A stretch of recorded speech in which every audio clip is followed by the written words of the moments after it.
very fragile. Okay, got it.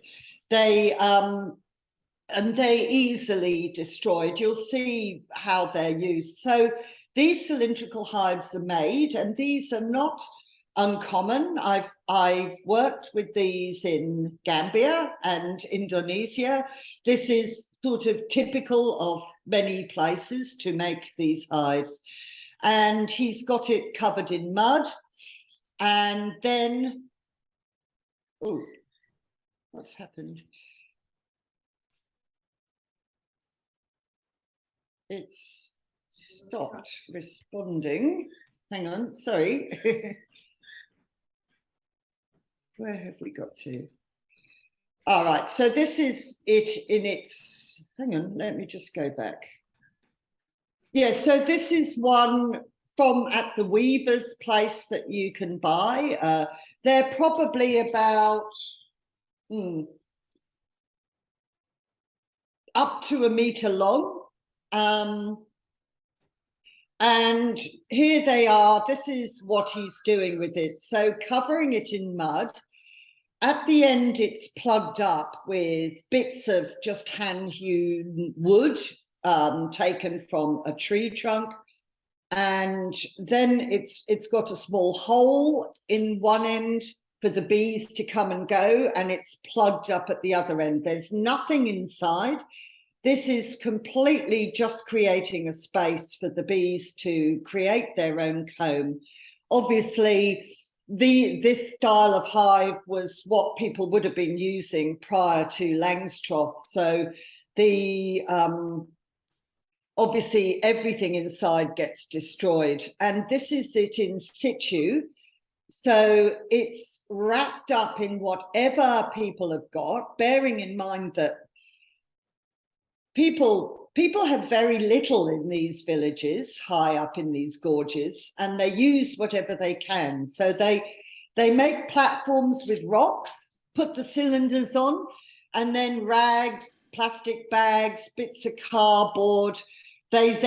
So this is what the hives look like. They've got a lot of recycled cardboard, plastic, weighed down with rocks.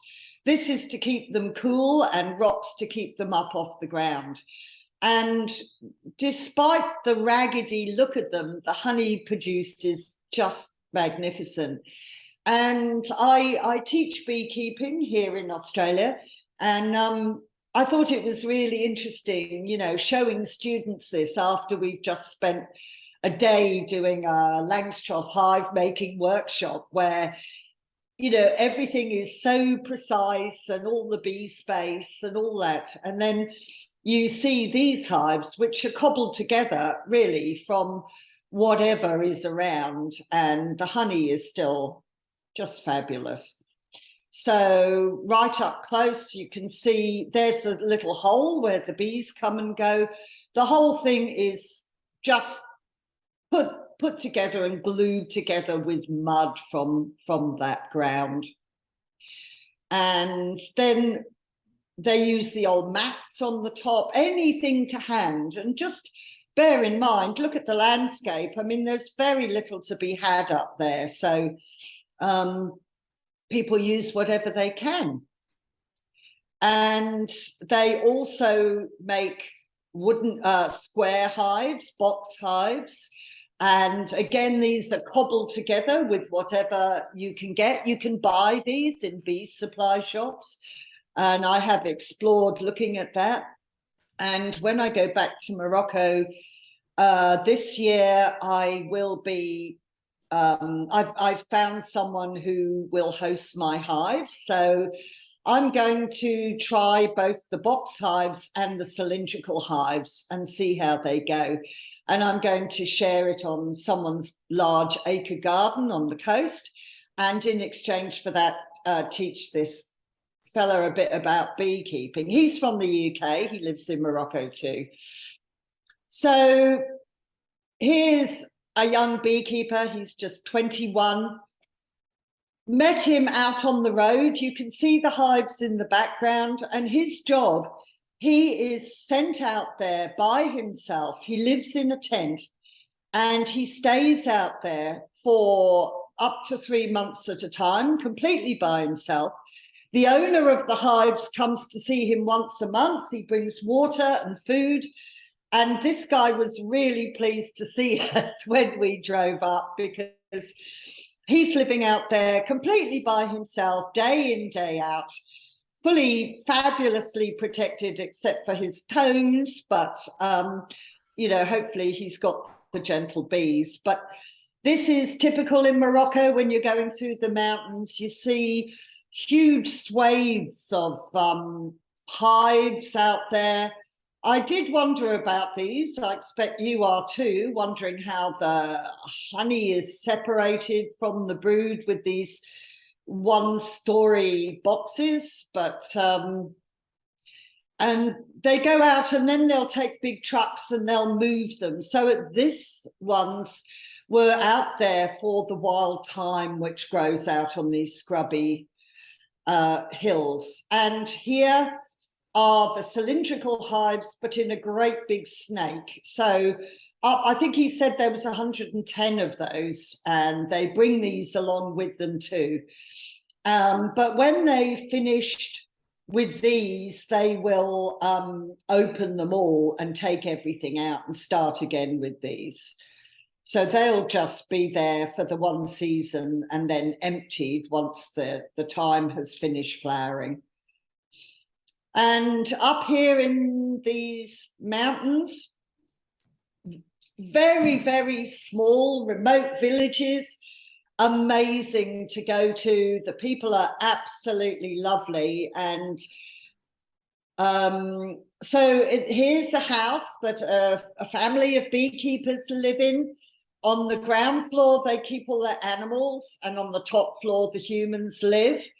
And it took me, I think, probably about 6 hours to drive to this village. It was way, way up in the mountains, and I hadn't realized I had to be on a tiny little rocky dirt road to get there, driving so slowly in my hired car. But so here's our beekeeper with his animals on the ground floor and his beautiful children. And these are Amazigh people. They're indigenous to Morocco.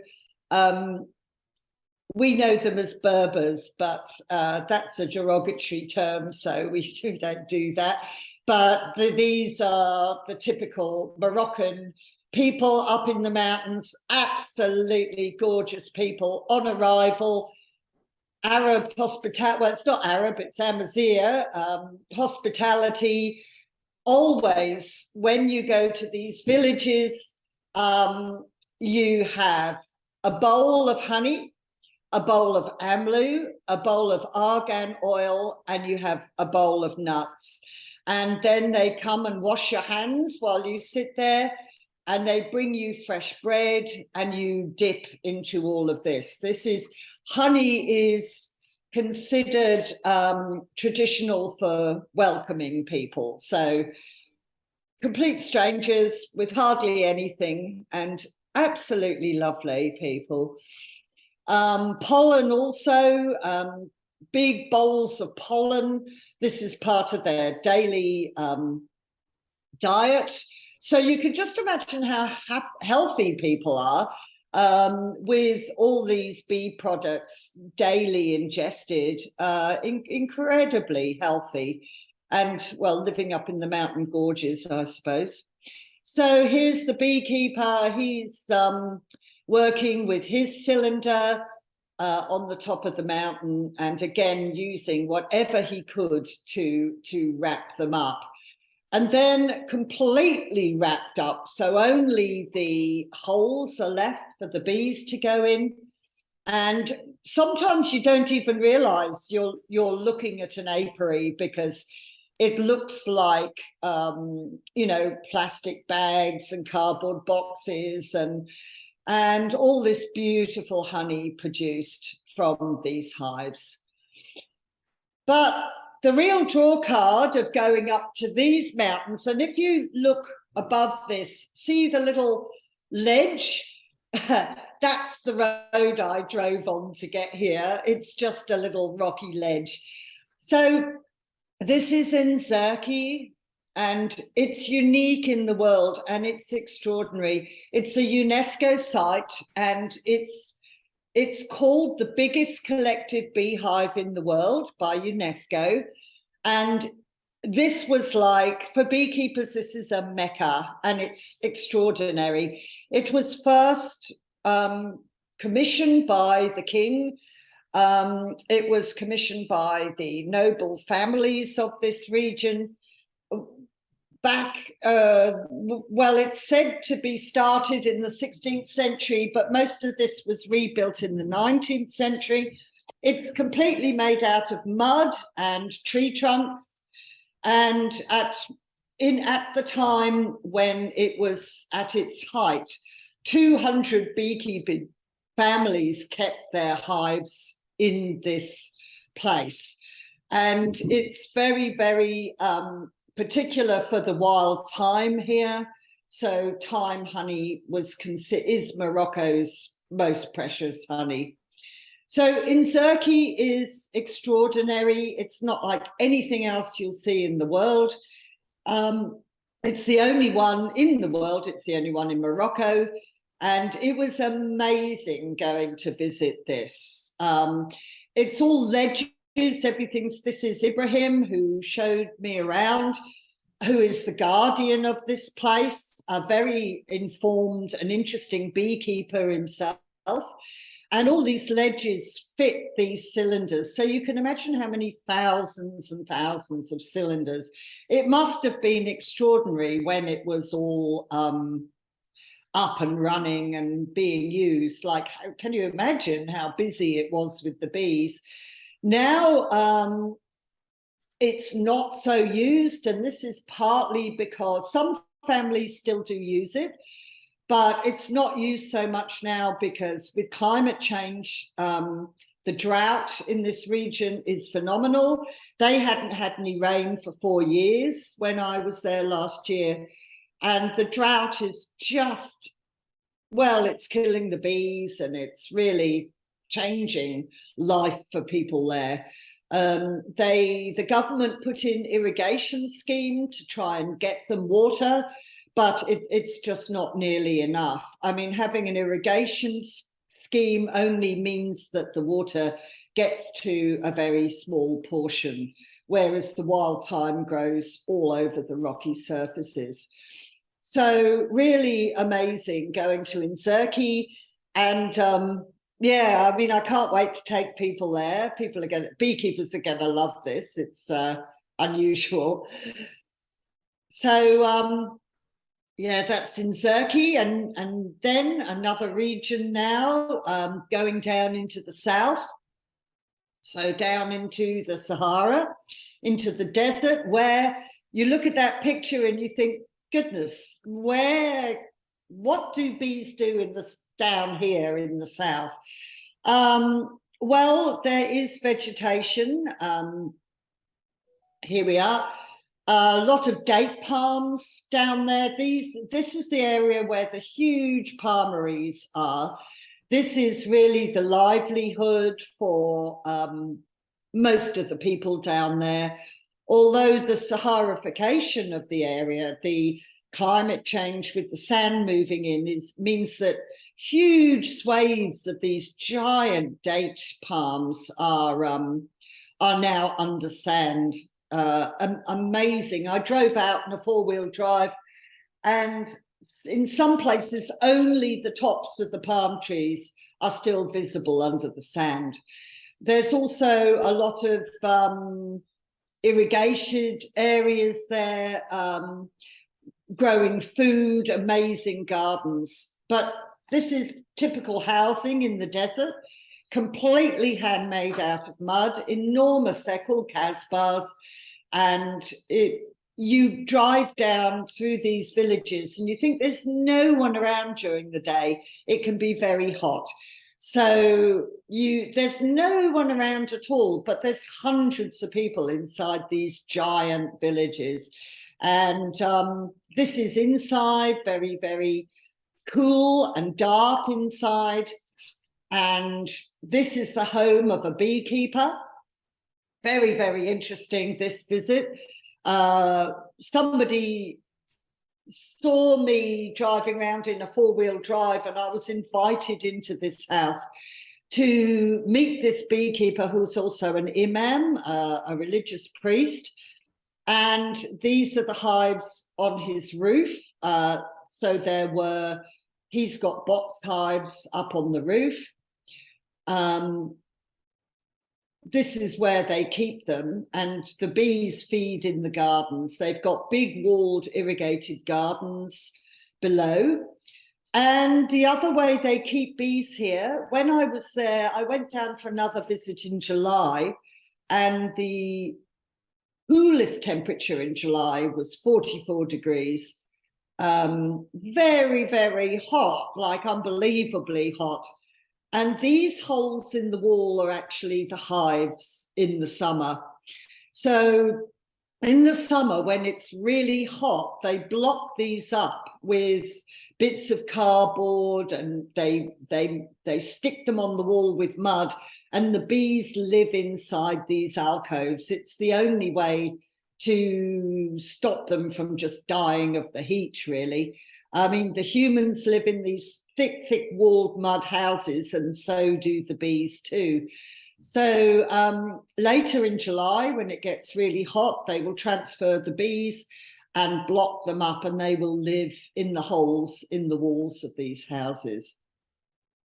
And the other hives in the desert are these. This is in one of the irrigated gardens. It's well, as you can see, it's a bit of the date palm trunk, and it's hollowed out.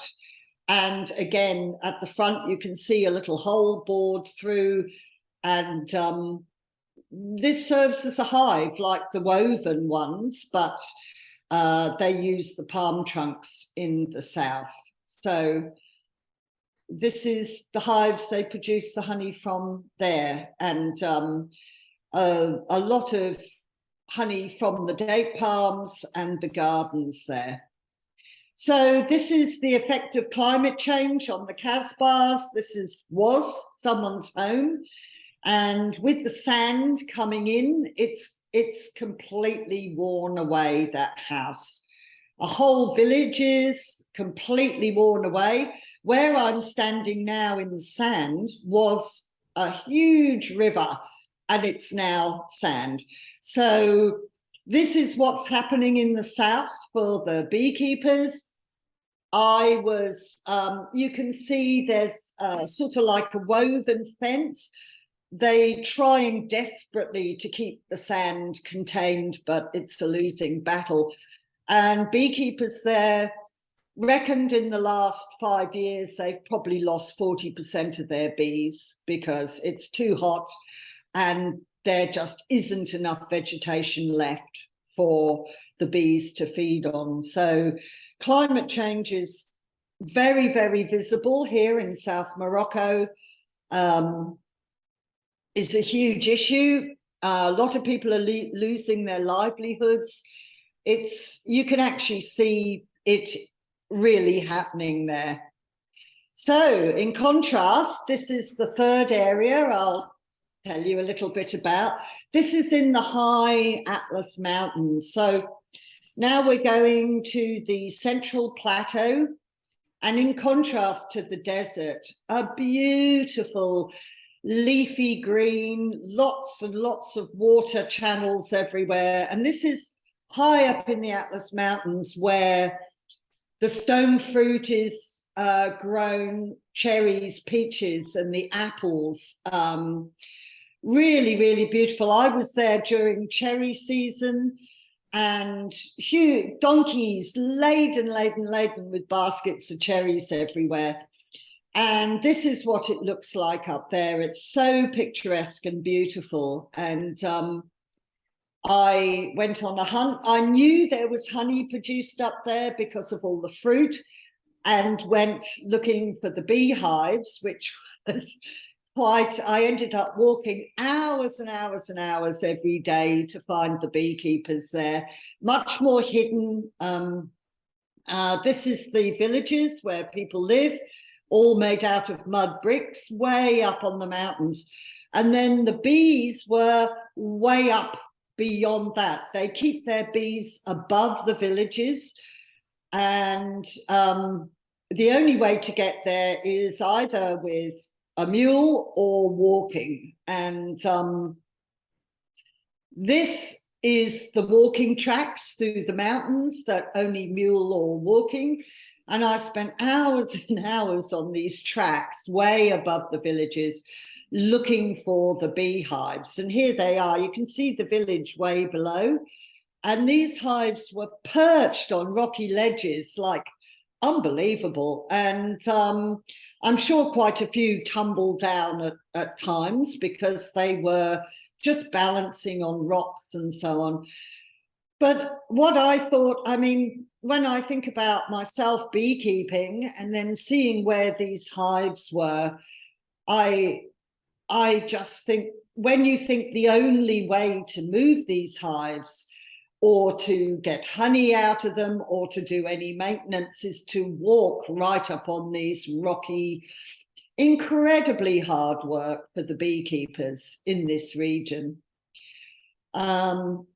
So here are the hives right on the edge of, that was like a sheer drop after that.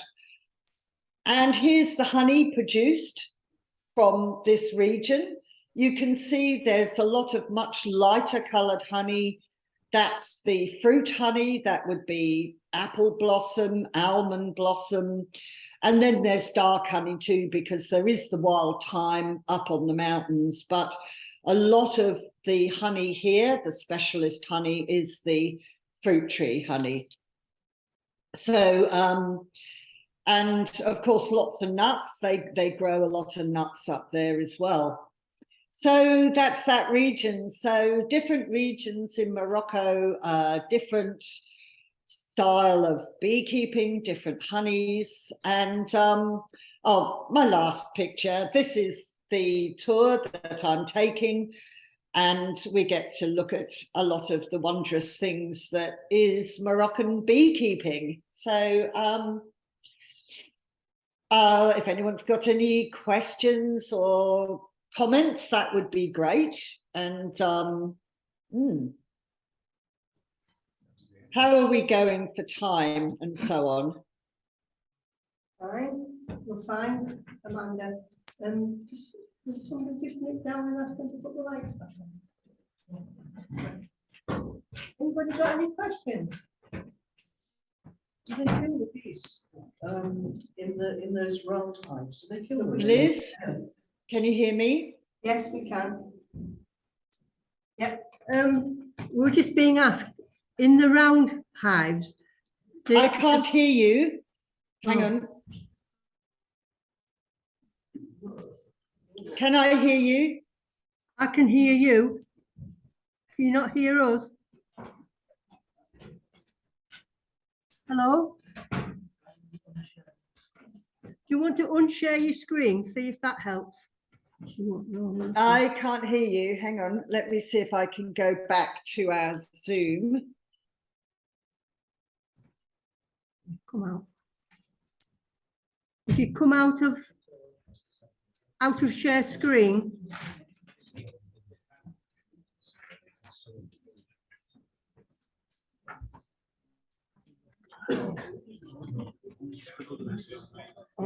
On where?